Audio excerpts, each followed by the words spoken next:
Your Excellencies, distinguished ladies and gentlemen, the AFCFTA is already delivering under the leadership of the Assembly of Heads of States and Government. Intra-Africa trade rebounded strongly in the year 2024, reaching 220 billion United States dollars, a 12.5 increase from 2023, according to Afreximbank African Trade Report of 2024. This recovery underscores growing confidence in Africa's economic integration model, at the heart of it driven by Agenda 2063, the Africa we want. Beyond the headlines, beyond the figures, the data demonstrates a gradual shift in the trade patterns and the trade composition of our continent. Primary commodities, of course, continue to dominate, and this has to change. There is, however, clear growth in the production of manufactured goods such as motor vehicles, food products and agro-processing, chemicals, and electronics. This shift signals the continent's transition from being a producer and an exporter of raw commodity dependency towards a more industrialized economy. This shift will be sustained stronger by further reforms, particularly in the areas of transport, infrastructure, and manufacturing.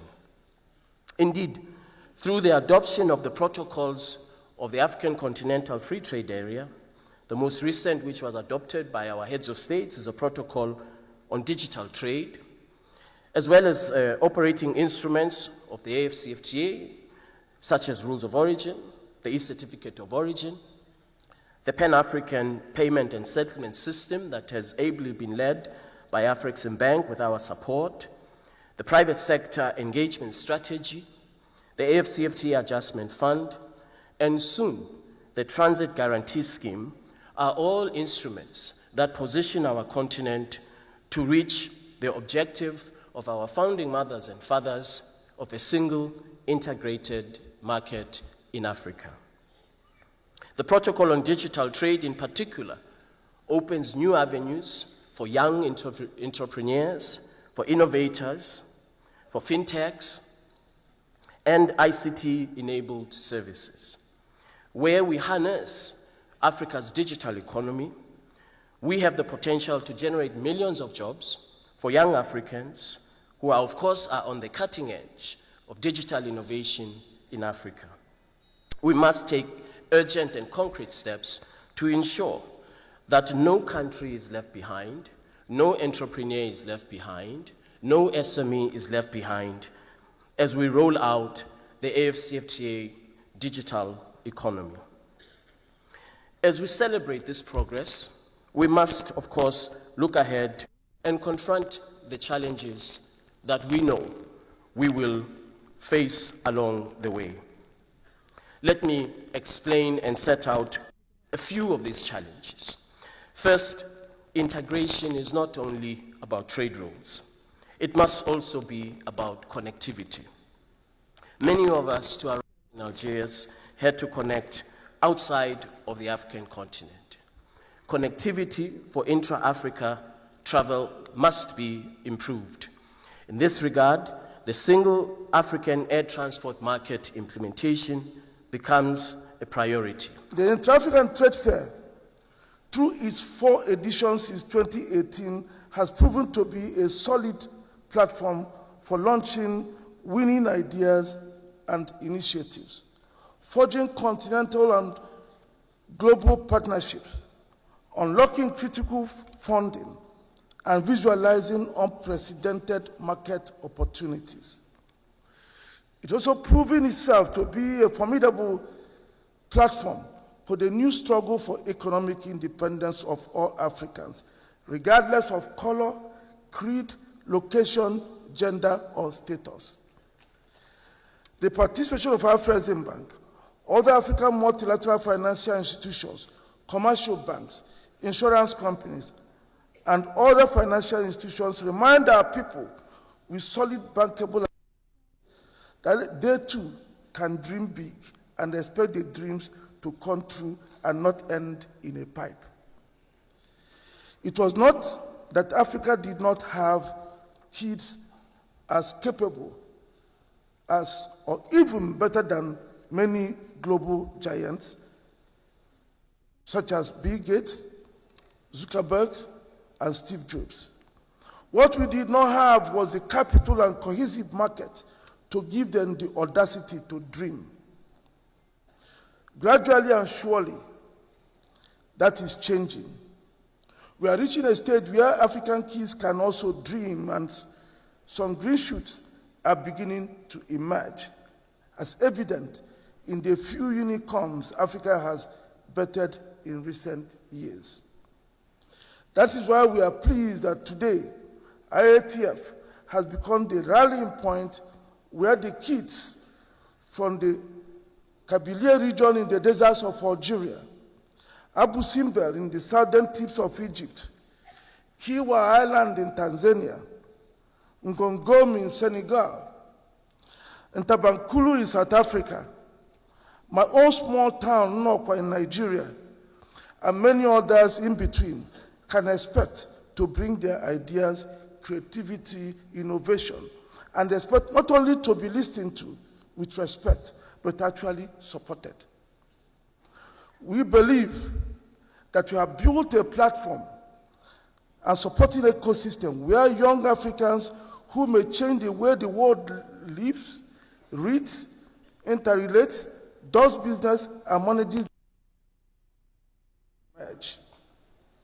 The proof is in what we have seen emerge from the platform since 2018. Permit me, Your Excellencies, to cite some examples. When the government of Tanzania decided to develop the Rufiji Dam project to bridge its 6,000 megawatt electricity needs, curb seasonal flooding, and support farmers, international financiers, insurers, and even contractors shunned the project. It was at the IATF in 2018 that Tanzania signed the construction contract with 2 Egyptian contractors, Arab contractors, and SWD Electric, to implement a $2.9 billion project. Afresibank arranged the guarantees and funding, leading a consortium that included the Egyptian and Tanzanian banks. And today, Tanzania can boast of self-sufficiency and even think of exporting power, dream of establishing heavy industries, worry less about loss of lives in Stigler's Gorge due to flooding, etc. The project is today the largest intra-African EPC project financed solely by African financial institutions. Another example, after gaining access to the Intra-African Trade Fair through the Elumelu Foundation, Ndubisi Arinze Eze, Chief Executive Officer of Area Industries Limited, a young Nigerian innovator, was discovered by Singaporean investors at IATF 2018. And today, he designs and produces drones in Singapore, which are revolutionizing farming globally, with sales into Southeast Asia, the Middle East, Africa, and South America. At Intra-African Trade Fair 2021, Comoros Island struck a transformational opportunity to develop and modernize its tourism industry when it signed a deal with SWD Group of Egypt to develop the Galawa Hotel project, which is a landmark 5-star resort now under development on the northwest coast of the Comoros Islands, reviving the site of a country's former legendary hotel that was abandoned. Afresibank arranged the financing for the implementation of that project.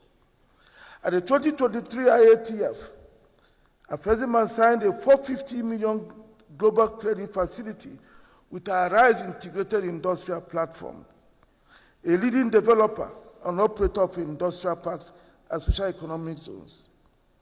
The facility, which was disbursed in 2024, is financing the development and the expansion of industrial parks in Malawi, Nigeria, Cote d'Ivoire, Democratic Republic of Congo, Sierra Leone, and Chad, while also providing working capital from commodity purchases and trade, creating jobs and bringing more foreign exchange revenues to these countries. The African rate, all included, all countries, the rate of 6.5%, 6.5% of the voices in the IMF, and the lowest quota is or rate in these institutions that does not exceed 11% when it comes to the World Bank. Now, concerning the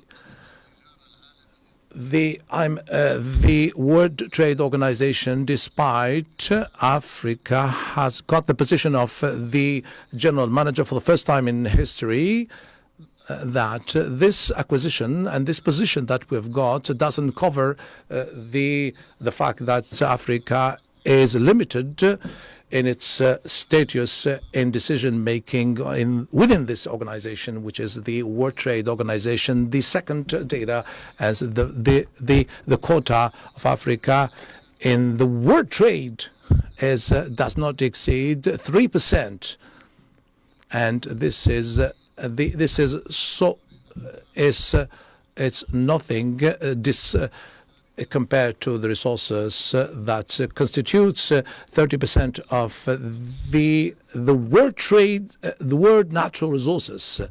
So, and it has more than 1.5 billion of population, constituting that a market, a consumption market that is a growing one and great. And the quota of Africa in terms of the investment to Africa does not exceed 94 billion USD. This is too low if in terms of comparison. This is the lowest quota in the world. In fact, the direct investment of and the quota it's 6% of the overall of investment.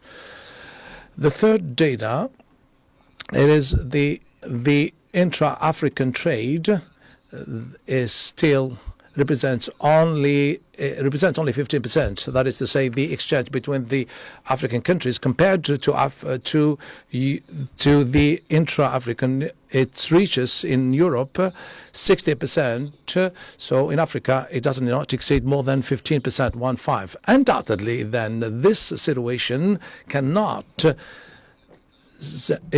deprive our economy of possibilities of growing and providing millions of jobs for the youth.